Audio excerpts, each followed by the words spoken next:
I love your attitude. The number one rule in sales is do not let the customer go. And so if there are people watching right now, keep watching because it's always a party.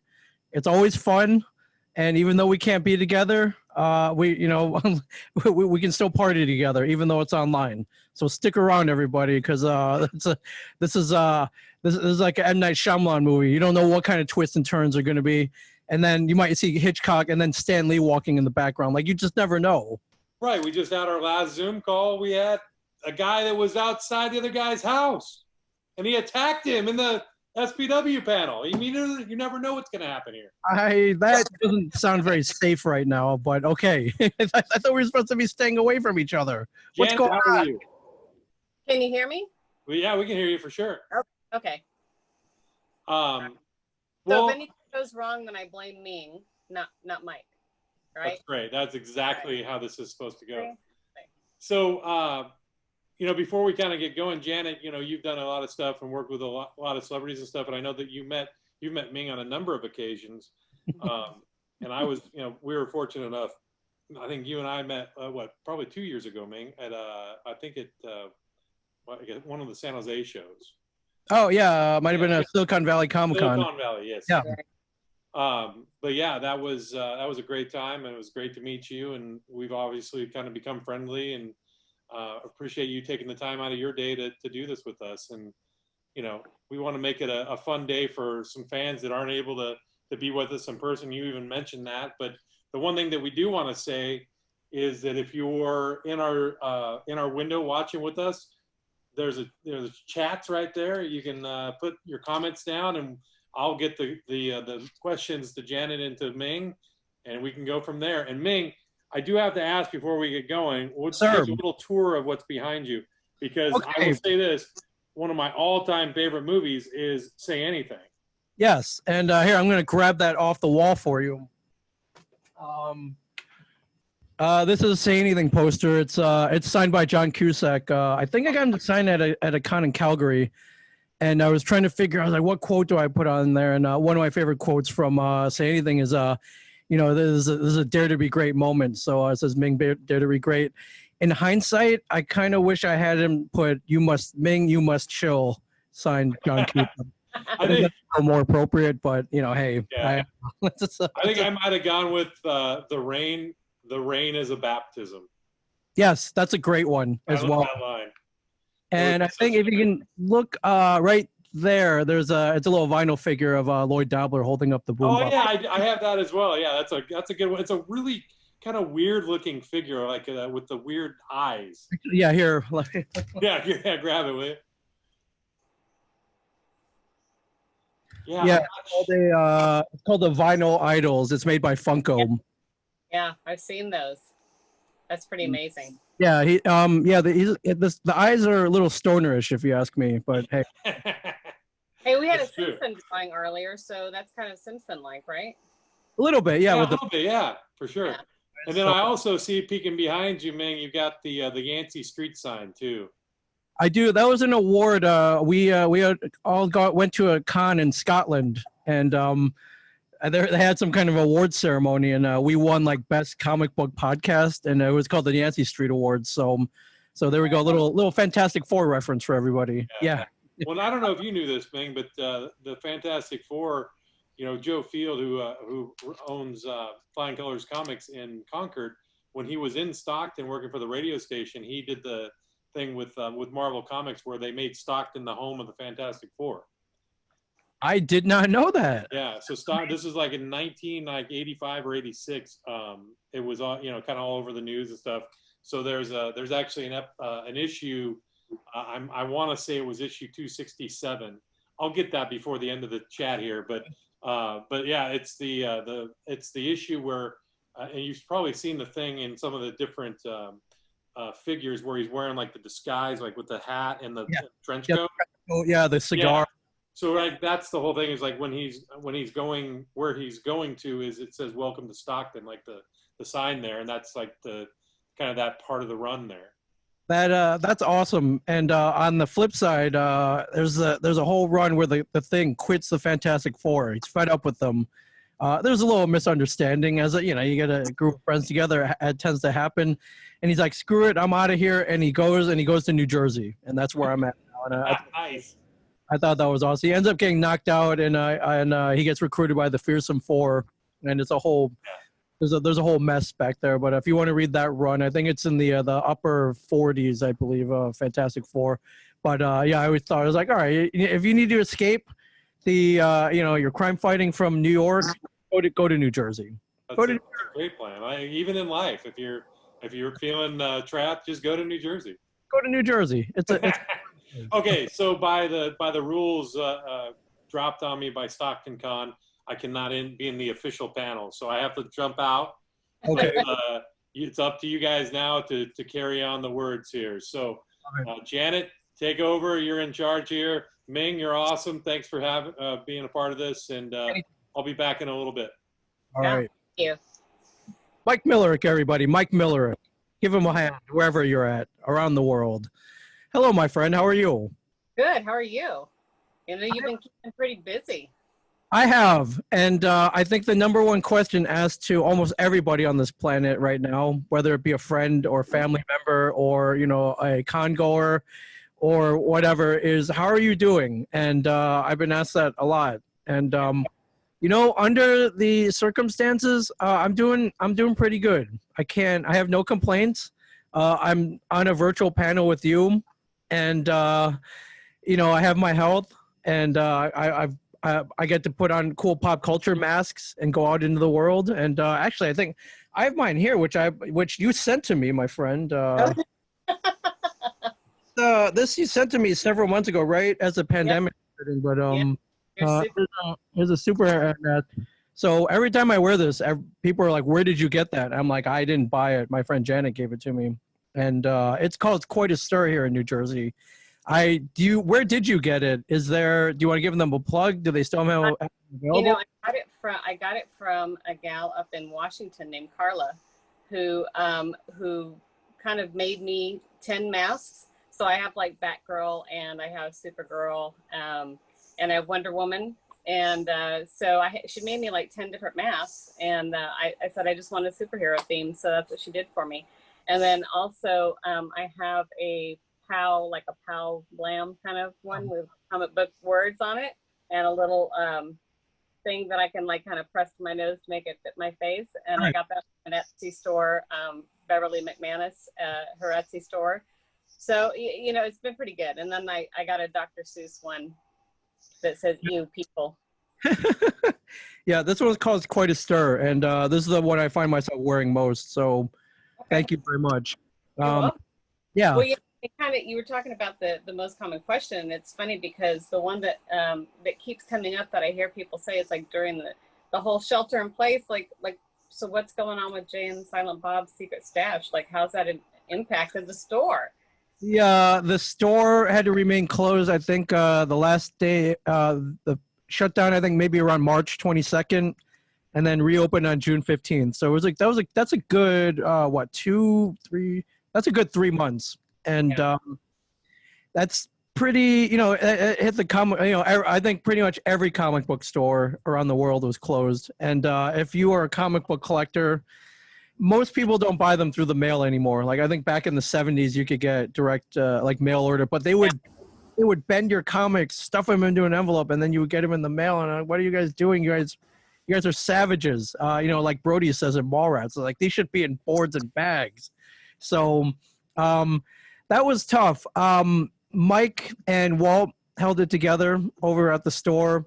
They did a little bit of curbside. What they actually did was they ended up mailing a lot of like the reservists. Box. Love the curated box. It was amazing. Yeah, that was an idea our friend Sal came up with. He's like, why don't you guys sell a blind box? Just but you guys, the twist is you guys pick out you guys get to pick whatever goes in everybody's boxes. I'm like, yeah, that could be fun. So, like I like G.I. Joe. I'm an 80s kid. So if you got a box full of 80s stuff or a box full of, or I'll go old school, some old school, Avengers comics. That probably came from me. Mike did most of them because he was there most of the time. And Mike prides himself on not sending any crap. So hopefully everybody was satisfied with their box. Thank you, Jen. I know you and Zach got one. Yeah. And Yeah. He still packed my box, just so you know. He like was like, I'm taking this, and I was like, wait. So he ended up taking half my box, but it was great. It was a great box. It was fantastic. yeah, I don't argue with him. And I think the carrot on the stick was you got an item signed by the comic book man, me, Brian Yes. Walt, Mike, Yes. and then you got an item signed by Kevin Smith. So that was, and that was, I think that was an effect for all levels of boxes. So that was, you know, that's you're not. Yeah, you're not gonna get that anywhere. So they sold like gangbusters. Actually, I think they if my numbers are correct, yeah, they kept the store afloat pretty much for the last the 3 months that it was closed. So, So what are you reading right now? I am I was reading Dark Knight's Death Metal. I haven't started reading it. I've got like the first 3. So I haven't started reading it yet, but I'm wondering how the storyline is. It's amazing. Scott Snyder is a nut. It's funny. I don't know if you've had the pleasure of meeting him, but we brought him on Comic Book Men. I consider him a friend of the family for sure. Mm-hmm. But he's just, you know, you meet him in person, he's kind of this unassuming guy. He doesn't. If you didn't know him, you wouldn't think that he's written some of the most exciting and awesome runs of Batman in recent memory, and is one of the most talented writers, not just comic book, but any level writer living right now. And that was cool. And then he's got as his creative partner, Greg Capullo, who could draw anything and make it look awesome. The man looks like he works out. He's pretty jacked, and he's a guy you don't want to mess with. And again, if you didn't know who he was and you looked at him, you're like, okay, that guy, you know, I get, maybe he works at a gym or something. Maybe he's a bodyguard. Yeah. You know, he does, but no, he is a talent with a pencil and has drawn some of the most fantastic images. And yeah, it's pretty cool what those two have done. So anything those two do, I read. But during those 3 months, there were no new comics. They stopped cold. They stopped production. So what I did was I pulled out a lot of my old favorites and went back and read those. So I pulled out a bunch of my Preacher trade paperbacks. And what I had been buying prior to all the cons shutting down, I'm trying to get every issue of the Marvel What If comics. And I love that. If you know, the premise of the What If is like, you know, what if Spider-Man joined the Avengers? And then lo and behold, he did in the movies. Or, you know, what if the Venom symbiote went and possessed, took over the Punisher instead of Spider-Man? Like, I love those kind of like conjectures, those storylines where it's like, well, what would have happened if this had been? What if? And I love, you know, the writer. I think they told the writers like, hey, all right, you got no rules. You got one issue to do whatever you want with this. Go, and they did. And now they're turning it into a TV show, Marvel. So that's going to be. I didn't know that. Yeah. I have like 4 of those, the Marvel What Ifs. So I have like the What Ifs with the werewolf and the Hulk and everything. So I have some too. So, but I didn't know they were doing a TV show on it. Yeah, and it makes perfect sense. You got one episode to do whatever you want, and who knows where it might lead. I think there was one. What if Jane Foster became Thor? And lo and behold, she did in the comic books. And yeah, I remember that. Yeah, and it looks like we may be seeing more of that with the now that Natalie Portman has decided to return to the fold, which I thought was funny. But so yeah, I've been buying a single issue What Ifs, and I bought some trade paperbacks, and I've been reading those over the last 3 months. So yeah. You did a good job kind of translating the Preacher comic over into the show.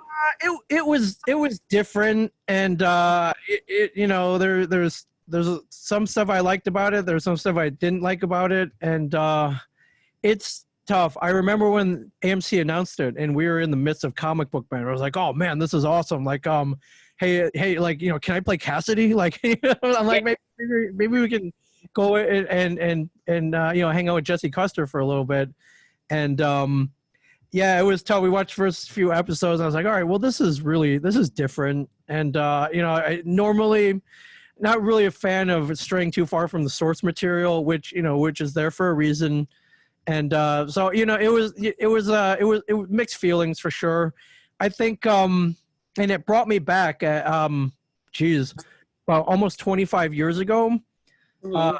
Kevin Smith and Scott Mosier, his producer, were going to executive produce a Preacher movie.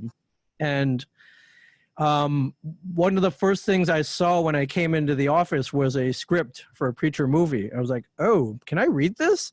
Like, yeah, go ahead. That's you can read, just don't tell anybody about it. And I read it, and the draft I read was basically note for note, went along with the comic books. Like every detail, they didn't stray at all. They just turned into a script. I'm like, all right, this is pretty cool. But what I read was, and especially back in 96, 97, too hot for society as it was back then. I mean, Preacher's probably too hot for what's going on right now. So, although I feel it's people to tell a little more. I think things are a little looser. I It's think it depends on what people are drawn to, right? Like, I tend to go for the darker storylines, the darker art. I really love that, and I'm drawn to it. I'm not not so much one of those kind of happy-go-lucky, people. oh yeah, sunshine, rainbow. Picked up on that or not ever. Yeah. And so that draft of the script was like, wow, this is good, and it was good because they followed the comic book exactly. But I saw that and I was like, they're never gonna make this movie. I mean, there's a character called Arseface in it. Like, get out of here. And about that time was when Dogma came out. Yeah. And if you were around back then for Kevin's movie Dogma, you'll hear the stories how people protested that movie. Kevin got a lot of hate mail for that movie. People were threatening to blow up the Miramax offices if they made that movie. Yeah. And Kevin always said, like, what an absurd, like, these people are mad. They haven't even seen the movie yet. They have no idea what it's about. They just know it's a movie that kind of pokes fun at Catholicism. But all on top of that, there's a rubber poop monster in it, and like now, calm down. Like it's a satire. It's a comedy. It's a religious comedy. And social media wasn't even as prominent then No. as it is now. And I think that's detriment. Like, I think like you said, it's like they didn't really know what it was about, and they didn't really realize it was a satire. And yet people were like, oh my gosh. So it's like now with social media, sorry folks, but it's true. It's like, there's a lot of kind of like prequel, comments and thoughts about things that are coming out before people actually know.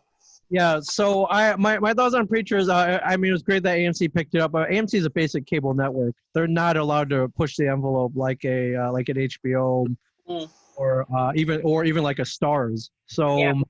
Or even like FX. FX gets a little bit of way. So I'm hoping one day maybe it goes to HBO and they can get real. They can get real with Preacher. They can do the real job with. Yeah. Yeah, as I as a comic book fan, the stuff that we read, especially if we discover it, our dream is to see it turned into a movie where they pour a bunch of money into it. But I think, Preacher with that, it's got a beginning and an end, but it's a very long story arc. It's, whatever, like 80 some issues, would definitely work better as, like maybe, like a 2, 3, 4 season TV series. Get Garth Ennis to come back and write some episodes. Why not? Why not? That's maybe he wants to direct some. Who knows? But Definitely have involved. He didn't. I think that his capabilities are so untapped in that manner. So yeah, definitely. Yeah, for sure. But it was cool that for a moment, like, we were in the same family. Like Dominic Cooper was like, he was a coworker technically. Yeah. I thought because the Comic Book Men was on AMC, right? Yeah. Yeah. And I only have universe, right? Yeah, we shared universes. So I was always hoping maybe we would get to pop up in one of their universes, though. We show up in the background with Jesse Custer, or me and Mike get to play zombies. I would definitely get in there, Robert. I would definitely get in the makeup and sit in the hot sun for an episode. What show is on right now that you're like, I would just totally love to be a part of? So this isn't a current show, and it kind of relates to StocktonCon 2019, which I was an honored to be at. But during during the quarantine, I was looking around. I was like, all right, well, gotta stay inside, can't go out. Let's watch something. And I actually I don't get a lot of time to watch TV. I find myself pretty busy doing other things. Mhm. But one thing that people had told me over and over for over 10 years was they're like, hey, you should watch The Office. It's really funny. I'm like, oh yeah, I guess. And I never got around to it. And one of the and a lot of people are like, oh my God, you've never seen The Office? I see the look on your face. Most people are like that. I think what happened was I'd read an article back in the 90s. It was a magazine, and on the front cover in big bold print was a headline which said basically, which pretty much said Friends is the best sitcom that ever was. And I'm like, Uh-huh. here, I like Friends, but there's no way to hold a candle to like Cheers or Seinfeld or and I kind of so I think I just kind of lost my faith in network sitcoms or comedies at that point. And I was like, well, if they think that's the best, that it's time to stop watching network TV. So I did, and so I guess when The Office came along, I'm like, all right, this can't be that funny, right? So Yeah, yeah. And I think that show ended in 2014. So fast forward to 2020, it's March. I got nothing but time. They just put all 9 seasons on Netflix, and I'm like, all right, I'll check this out. This could be funny, and I fell in love with it immediately. I was like, wow, it restored my faith in the network sitcom, network comedy, and I was like, well, this is really good. It shouldn't be a surprise it was based off a British sitcom first. They've got it Yeah, yeah, invented yeah. acting. Some may say they invented comedy. But I sat there and I watched all 200 episodes over the next few months, and I'm a fan. I'm a big fan. I want to go work at Dunder Mifflin, sort of. You can start with t-shirts that say Dunder Mifflin on it. I'm gonna have to get one. I'm trying to find the right one. I know a lot of them out there, but I need Yeah. to find the right one. But I fell in love with all the characters, and Steve Carell is a genius, and I want to have drinks with Jenna Fisher and Angela Kinsey, and one day, and then after that, I was like, wait a minute, weren't there a couple cast members at StocktonCon last year? And I went back and looked, like, holy crap, man, I was at the same con as Oscar Nunez, Brian Baumgartner, and Leslie David Baker. I'm like, crap, I had no idea who they were. I mean, I guess I knew they were from The Office, but there was no emotional attachment. And I think we may have even moderated a panel after them, so we have passed each other. And I really didn't have any attachment to them other than kind of knowing it's like, oh, those are the guys from The Office. That's cool. If it was now, I would have flipped out. I would have flipped out. I would have got a signed I would got a poster signed. I would have bugged them to no end. So that may be my one big regret from a year ago is I didn't Put on the wall behind you, right? Oh yeah, it totally would have gone back. Yeah. So I mean, those guys do a lot of conventions, and hopefully we return to them soon. And I'm hoping that I get to bump into them again. I'm sure it'll happen. Those guys seem to do a lot of conventions. So Well, you keep pretty busy because you were at conventions like pretty much every weekend, right? yeah, I mean literally almost every weekend for I would say the last 4 to 5 years, and it's fun. It's fun. People are always like, you must get sick of all the traveling. I'm like, no, it's an adventure every weekend. And it's literally it's a party every weekend. Yeah, well, there's so many different, like you're running across the same people, but then different people at events, and you're enjoying kind of like the get-togethers. Like I said, it's like you may not have known who the Office people were then, but now you do. So it's like when you run across them at an event in the future, you're going to be like, hey. Yeah, hey, we were at StocktonCon. We kind of met, but I'm sorry, I'm flipping out over you now. I've done it then, but better late than never. So, Yeah, Yeah, for, fingers crossed that, like, Mike was saying earlier, it's like, Lodi is coming up in November, and then the winter edition of StocktonCon is coming up in January. So hopefully they'll let us out. I'm hoping. I mean, it's gonna be tough, and as much as I miss going and people, yeah, and you mentioned I literally was going every weekend. Usually from a span of say May to October. It was almost every weekend, or at least 2 or 3 weekends out of each month, I would be at a convention, and people are like, "Oh, you must be going nuts. You can't leave. You can't go to the convention. Are you going crazy?" And I was like, all right, if they were still going on and I couldn't go and I was missing out, yeah, that would kill me.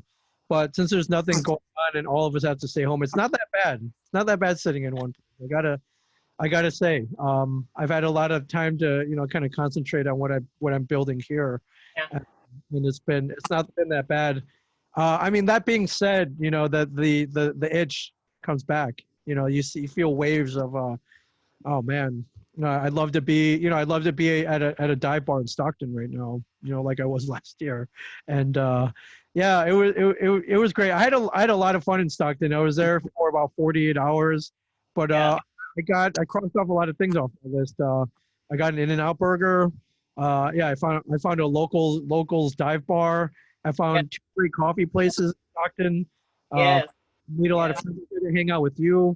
Got to hang out with our friend Sarah Candon, which it was who was amazing. Who you'll probably see at every StocktonCon, Yeah. and I got to meet Keegan. So yeah, it Yeah, was, it was fun. I mean, the events are always fun. I'm really sad that this year, we didn't get to do this in person, but getting a chance to kind of just see you finally, and like see you, because it's like, I watch some of your podcasts, right? And you're like the only person I know who during a blackout had a podcast going. oh yeah, I found a battery operated mixing board. My cell phone was still working. So yeah, why not, right? Keep everybody updated. So. Okay, what's your secret talent? Uh, Tell us your secret talent. if I I don't know how secret it is, but I've been doing a lot of karaoke, lately. If you go to a convention, eventually some kind of karaoke breaks out. Yeah, yeah. You get a after party, or it's a convention sanctioned karaoke party. I not only do I karaoke, like I'm learning how to run the karaoke as well, just in case I have to. And I've been hosting a lot of karaoke parties, so that's you may not call karaoke hosting a talent, but it is. It It, is. It you gotta is. keep everybody moving. You gotta keep the list going. You gotta keep everybody entertained so they don't move. And I think I've got it down, Jen. I think I've got. It's So it's been keeping super busy, like the whole traveling thing. Like you were just used to going, and so you're talking about building stuff here. So what are you working on? What are you building? So if you see behind me, there's a sign up there. It says a shared. There's a little glare there. It's a shared universe podcast studio, and what we have built in this very room and in this very office that I'm in is a place where we help people launch podcasts, and we help people record podcasts. We help people launch shows. We help people continue shows. We help people with shows already become even better, and we want everyone to dominate the podcast world. So. If you watch Comic Book Men, you'll remember that there were the little breaks in the show where we were sitting around a round table with these microphones and Kevin asking us what happened in the store every week. And we were podcasting and recapping on him on everything that went on. And I love that we were able to include podcasting on the show because that's something that we really do. That's Yeah. what we're really doing at the time. And not only that, but Kevin is one of the pioneers of podcasting. He was one of the guys who started very early on, helped it to grow to where it is now. One of the few guys who figured out the money doing it. Mm-hmm. And I love that all happened. His success podcasting happened because he loves talking and he loves podcasting. I was like, wow, that's cool. Do you think that makes a successful podcast? Is somebody who loves talking, who's very personal? Like, do you think that's what makes it successful? I think, and I mean, you don't even have to be that personable. You don't even have to be that great at talking. What you do have to be great at is just kind of conveying your passion through a microphone. So if you're going to start a show, talk about something you love, because you know that backwards already. So yeah, and when I started, I was like, because Kevin asked me to start a podcast. He's the one that got us into it. And I'm like, I don't want to do this. You're famous. I'm not famous. No one's gonna listen to me. What would I even do one on? He's like, well, what do you love talking about? What do you love doing? I'm like, I don't know. I love Star Wars. I love comic books. I love food. He's like, all right, that's a podcast. I'm like, really? That counts? He's like, yeah, because your audience is gonna be all the other people who love Star Wars, comic books, and food. If those are the three things that you can name off the top of your head that you really love, Yeah. that's what you should be podcasting about. And he was kind of like, hey, can you talk about Star Wars for 45 minutes without even preparing or thinking about it? I'm like, hell yeah. Like absolutely. He's like, there you go. That's all you have to do. That's a podcast. I'm like, wow. Could it be that easy? In my head, I was like, all right, maybe, I didn't go to broadcast school. I've never really been behind a microphone. I didn't DJ in college. I have no experience behind this. Like, could I do it? And yeah. That first time we rolled up the recorders, and Mike Zapsik, my co-host on Comic Book Ben, was also the co-host on our first podcast, and that's what we did. We talked about Star Wars, comics, and food, and it went really well. And we were just like, man, that was fun. Let's keep doing this. Let's do this every week. And that was 10 years ago and 300 episodes ago. And yeah, and I think I mean truly, like I'm just a knucklehead who loves pop culture. If you're also a knucklehead who loves pop culture, start a podcast talking about knuckleheads who love pop culture, because you can get it out to the world. And how cool is it? Like I got my own show. I got my own podcast. It's a legit thing. So, and who knows where it could go. I'm not saying that if you podcast here at a shared universe that you will, that your podcast will turn into a TV show, but I'm not saying it won't either, because it happened to us. So, hey.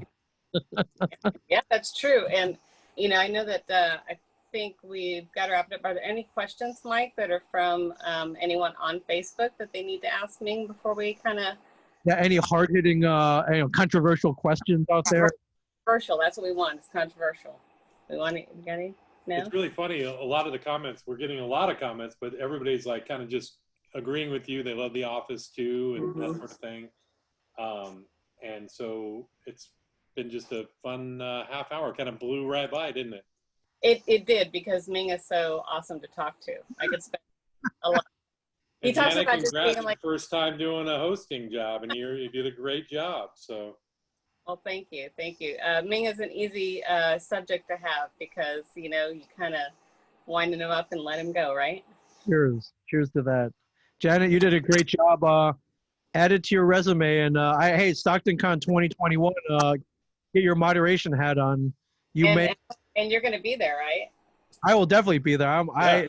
If I could have been there right now, I would have been there. But we're confirming that right now. Ming Chen is the first guest announced for 2021 StocktonCon. We got new dive bars to discover. We do. Yeah, you know what? The other thing too is that this is something that we haven't really talked about, but because we're focusing on trying to have a fun time this weekend. But we've already locked in several guests for next year, so we're pretty excited. And this obviously, we're not able to be together right now, but boy, when we can get back together, it's going to be a lot of fun. We're just gonna double down next year, so be ready, everybody. Be ready. Right. All right, Ming and Janet, thank you guys so